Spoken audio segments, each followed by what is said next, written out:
මේ කතා කරන්නේ 2017 තුන්වෙනි MCQ එක. මේකෙදි අහන්නේ ගුරුත්ව කේන්ද්‍රය සම්බන්ධ ප්‍රශ්නයක්.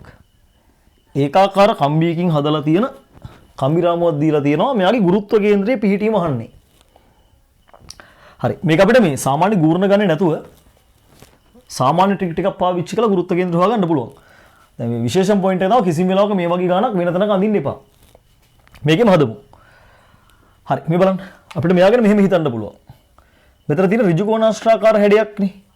හැබැයි මෙන්න මේ කොටස අඩුයි. අපි නිකමට හිතුවොතින් මෙන්න මෙතන කම්බියක් තිබුණා කියලා. මෙතනත් කම්බි කොටස තිබුණා කියලා හිතුවොතින් මෙයා සමමිතික රූපයක් වෙනවා. එහෙම වුණොත් මෙන්න මේ ඍජු කෝණාශ්‍රාකාර කම්බි රාමුවේ ගුරුත්ව කේන්ද්‍රය හරි මැද තියෙනවා කියලා ගන්න පුළුවන්. නිකන් මෙන්න මේ වගේ ලක්ෂයක් ගන්න පුළුවන් ඔකට. අපි මේක ආසන්න වශයෙන්. මේක හරි මැද කියලා හිතුවොතින්. හැබැයි මෙතන කම්බිය නෑනේ. මේ කම්බි කැල නැති නිසා ගුරුත්ව කේන්ද්‍රය වමට බර වෙන්නත් ඕනි, පහළට බර වෙන්නත් ඕනි. මොකද මෙයා නැති නිසා මෙයාගේ ස්කන්ධය අඩු වෙනවා. ඒතර ගුරුත්ව කේන්ද්‍රය සාමාන්‍යයෙන් ස්කන්ධේ වැඩි පැත්තට බර වෙන්න ඕනි. ඒ කියන්නේ මෙයාගේ ස්කන්ධය අඩු වෙනවා, මෙයා වමට සහ යටට පොඩ්ඩක් බර වෙනවා. එනේ ආසන්න වශයෙන් අපිට ගන්න පුළුවන් මෙන්න මේ කොටසේ. මේ කම්බි දෙක ඇතැරලා මෙන්න මේ එන කොටසේ ගුරුත්ව කේන්ද්‍රය හරි මැදට වඩා ටිකක් වමට වෙන්න පහළට වෙන්න තියනවා කියලා. වමට එන්නත් ඕනි පහළට එන්නත් ඕන නිකන් ආසන්න වශයෙන් ඒ ලක්ෂ්‍ය වගේ. මෙන්න මේ කොටසේ ගුරුත්ව කේන්ද්‍රය. ඊළඟට ඔයාලට හිතන්න මෙන්න මේ කම්බි කොටස් දෙක. මේ කම්බි කොටස් දෙකේ ගුරුත්ව කේන්ද්‍රය තියෙන්න ඕනි. මෙන්න මේ කම්බි කොටස් දෙකේ හරි මැද. ඒ ලක්ෂ්‍ය අපිට ගන්න පුළුවන් සාමාන්‍යයෙන්.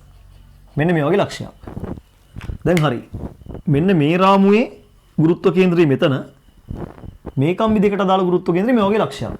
එහෙනම් මේ දෙන්නගේ ගුරුත්ව කේන්ද්‍රය තියෙන්න ඕනි. මේ ලක්ෂ දෙක යා කරන රේඛාවේ යම් කිසි තැනක. මේ ලක්ෂ දෙක යා කරන රේඛාවේ යම් කිසි තැනක. හැබැයි එයා වැඩිපුර කිට්ටු වෙන්න ඕනි මෙන්න මේ ලක්ෂයට. මොකද මේ පැත්තේ බර වැඩිනේ. මේ දෙන්නගේ බර අඩුයි. එහෙනම් මේ ලක්ෂයට කිට්ටුවේ හරි මැදට වඩා ටිකක් ඒ ලක්ෂයට කිට්ටු වෙන්න තියෙන්න ඕනි. මේ රේඛාවේ ඒ වලට කිට්ටු වෙන්න තියෙනවා. ඉතින් සාමාන්‍යයෙන් අපිට ගන්න D වගේ ලක්ෂයක්. මෙයාට කිට්ටු වෙන්න තියෙන එකම ලක්ෂය මෙයානේ. මේ දෙක ගන්න වෙන්නේ නැහැ. මෙයා අයින් කරන්න මෙයාගෙන් දුර තියෙන නිසා. එහෙනම් මේ රේඛාවට ගොඩක් කිට්ටු වෙන්න තියෙන මෙන්න මේ ලක්ෂය. එයා ඒටත් කිට්ටුවෙන් ඉන්නනම් ආසන්න වශයෙන් උත්තරයක් ගන්න වෙන්නේ D ලක්ෂය. එහෙනම් දීලා තියෙන උත්තර වලින් ගැලපෙන්නේ උත්තරේ අංක 4.